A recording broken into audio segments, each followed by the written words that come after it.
j'espère que vous allez bien. On se retrouve aujourd'hui avec une vidéo assez spéciale. Comme vous le savez, les fêtes approchent et vous êtes hyper nombreux à m'avoir envoyé des messages sur Instagram, Facebook pour me demander si je n'avais pas des idées de recettes, que ce soit au niveau des entrées, des plats, pour les fêtes que vous pouvez proposer à vos amis. Donc ici, je vais vous proposer, les amis, 3 entrées faciles à réaliser et 3 entrées qui ne vous coûtent pas trop cher. Donc voilà, on va commencer par la première entrée qui est une entrée que j'adore. Il s'agit d'un saudé de bœuf épicé sur sa galette de tacos. Donc c'est parti. Pour la première entrée, vous avez besoin de, je vous présente les ingrédients. Alors ici, vous avez besoin de viande de bœuf que vous coupez en lamelles, comme ceci. Vous voyez des fines lamelles de bœuf. Ensuite, vous avez besoin de 2 oignons que vous coupez, d'un peu de persil, d'ail, de piment. Alors ici, c'est des pâtes, donc des tacos, si je peux dire ça comme ça. Donc c'est des petits tacos. Je vais vous montrer comment les utiliser. Vous avez besoin de soja, d'un peu de sel, pas beaucoup, hein, et d'un peu de farine. Et bien évidemment de 2 petits bols comme ceci qui peuvent aller au four en fait. Donc ces petits bols là, ils sont hyper pratiques parce que je peux les mettre au four et ils ne se briseront pas. Donc voilà, on commence les amis. Première étape, avant de mariner ma viande, on va commencer par les tacos. Concernant notre pâte à tacos les amis, il faut absolument qu'elle ait cette forme là. Donc cette forme-ci, donc on dirait un peu une petite assiette, hein. Voilà. Alors pour obtenir cette forme-ci, c'est très facile. Vous prenez vos 2 bols, vous prenez la pâte, celle-ci. Vous venez tout simplement déposer dans le premier bol. Et vous venez ensuite prendre le deuxième bol que vous posez au-dessus. Ensuite, ceci, je le mettrai au four. Alors, concernant le four, je vous conseille de le faire préchauffer pendant 5 à 6 minutes au préalable. Et ensuite, enfourner vos bols pendant 6 minutes à 200 degrés. Pendant que mes tacos sont au four, bon mes tacos, je sais pas si c'est vraiment comme ça qu'on dit, mais bon, je vais continuer à dire mes tacos. Pendant que mes tacos sont au four, je vais m'occuper de la marinade de ma viande. Alors je récupère mon récipient avec mon bœuf, je récupère ma petite cuillère dans laquelle j'ai mis du piment. Donc là je viens mettre mon piment. Alors le piment c'est facultatif, hein, mais moi j'aime bien quand c'est épicé. Une fois que j'ai rajouté le piment, je viens rajouter un peu de soja, de sauce de soja, voilà. Une fois que j'ai fait ça, je viens rajouter l'ail. Voilà. Je garde le reste pour la recette suivante. Une fois que j'ai rajouté l'ail, je viens prendre l'équivalent d'une cuillère à soupe de farine que je viens rajouter. Ensuite, je rajoute un peu de persil et je mélange le tout. Voilà. Une fois que j'ai mélangé le tout, je prends mes oignons et je rajoute à ma préparation. Je remélange encore une dernière fois. Et donc je vais laisser mariner pendant 30 minutes. Pendant ce temps, normalement mon taco doit être prêt. 6 à 7 minutes plus tard, je sors mon taco. Prenez bien quelque chose parce que c'est hyper chaud. Donc j'enlève le premier bol. Et donc voilà, j'ai récupéré... Ouh, c'est chaud. J'ai récupéré mon taco. Et donc là, je vais le réserver et je vais passer donc à la cuisson de la viande. 30 minutes plus tard, je récupère ma viande que j'ai laissé mariner. Dans une sauteuse, je mets de l'huile d'olive et ensuite je viens déposer le tout. Donc je laisse bien mon huile chauffer, hein. Voilà. Je vais déposer le tout.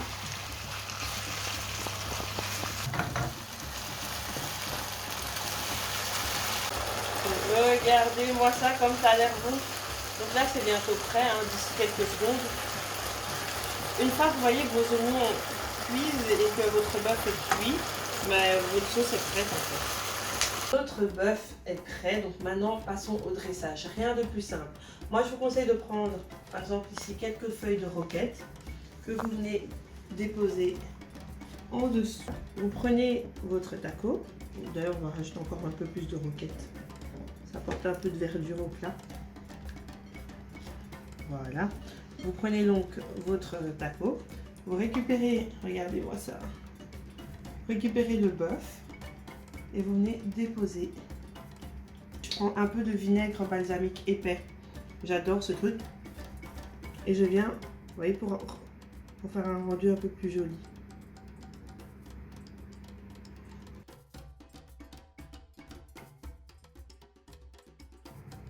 Regardez-moi cette magnifique assiette! Nous passons maintenant à la deuxième recette. Alors je vais vous proposer un chausson d'épinards sur son nid d'épinards avec du fromage de chèvre. Bon les gars, vous appelez ça comme vous voulez, hein. C'est juste qu'il faut que je donne des noms. Mais le plus important c'est la recette. Donc on va passer à la deuxième recette. Pour mon chausson d'épinards, il me faut des lardons comme ceci, un oignon que j'ai découpé, des épinards que, en fait, donc là je vous explique. En fait, donc j'ai acheté des épinards frais que j'ai fait bouillir au préalable pendant 6 à 7 minutes. Ensuite, je les ai essorés et je les ai découpés finement. Voilà. Donc c'est des épinards frais que j'ai pré-cuits. Une fois que j'ai fait ça, il me faut donc mon fromage de chèvre, une tomate, de l'ail, un peu de persil. Alors ici, moi j'ai pris de la pâte brisée, mais vous pouvez utiliser de la pâte feuilletée les amis. Et il me faut également un jaune d'œuf que j'ai oublié, je vais le prendre tout de suite.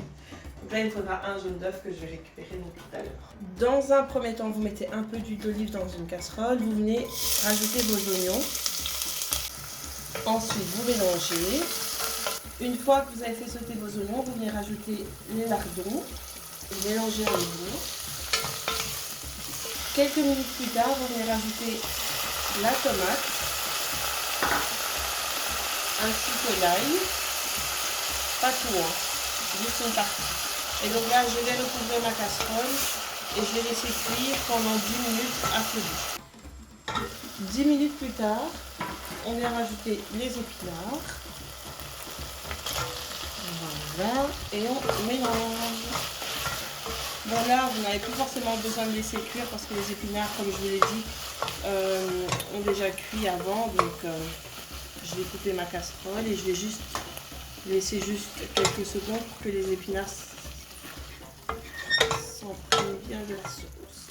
Mes épinards sont cuits, donc maintenant je récupère ma pâte brisée ou feuilletée, c'est comme vous voulez, regardez, comme ceci. Et je viens à l'aide d'un couteau la diviser en 4 parts. Voilà. Comme ceci. Ensuite, je récupère ma casserole et je viens tout simplement prendre les épinards et je vais mettre ici les amis, au milieu. Une fois que j'ai fait ça, je récupère mon fromage de chèvre qui est là. Et à l'aide de mon couteau, je viens couper des rondelles de chèvre que je viens tout simplement déposer ici au-dessus.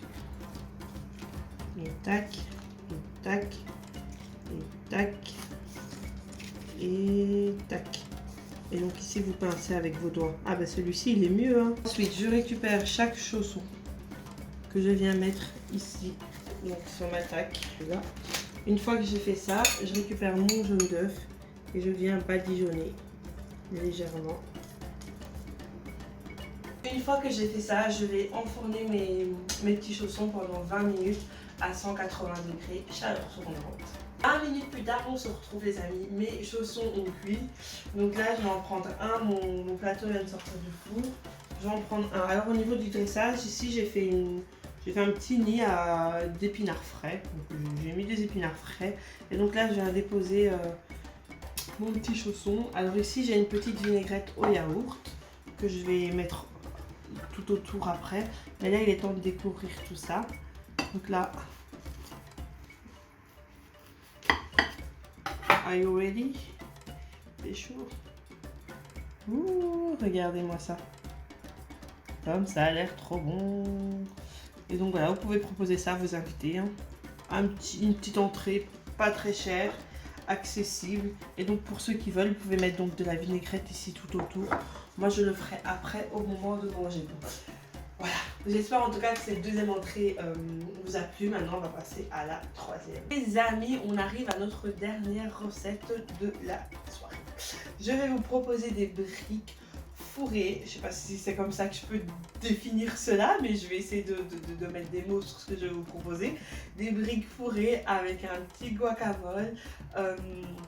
Je vais accompagner le tout d'un petit scampi à l'ail au-dessus. Bref, je vais vous montrer. Je vous dis, je suis pas très douée pour trouver des noms. Surtout quand c'est des plats un peu différents comme ça, vous voyez. Moi, j'ai toujours l'habitude de vous préparer des plats familiales, le pundu, le poulet DG, mais des plats sophistiqués comme ça, c'est... Voilà, on s'est compris. Donc, pour ma recette de briques fourrées à l'avocat, vous avez besoin de scampi cru. Là.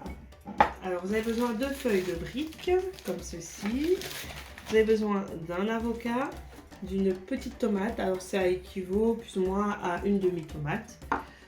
Vous avez besoin de sel, de citron, d'ail, de persil, d'un petit moule à cupcake, comme ceci.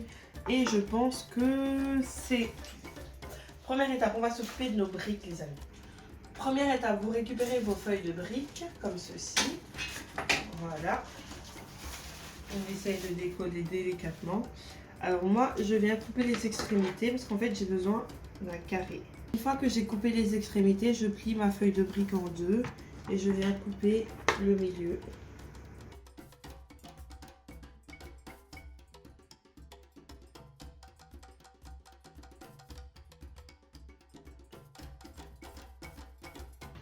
Normalement, ça doit donner ceci.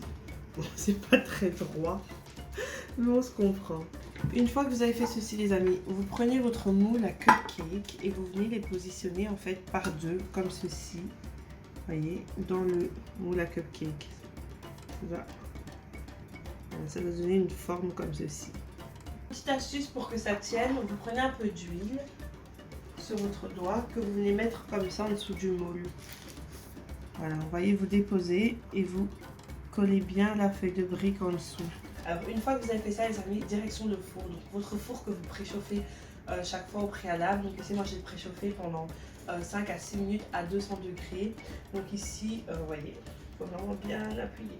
Donc, ici, je vais faire cuire donc, mes feuilles de brique pendant 6 minutes, 6-7 minutes à 200 degrés. Pendant ce temps, je vais préparer mes scampis. Donc là, j'ai mis un peu d'huile d'olive dans une petite poêle. Je viens rajouter mes scampis.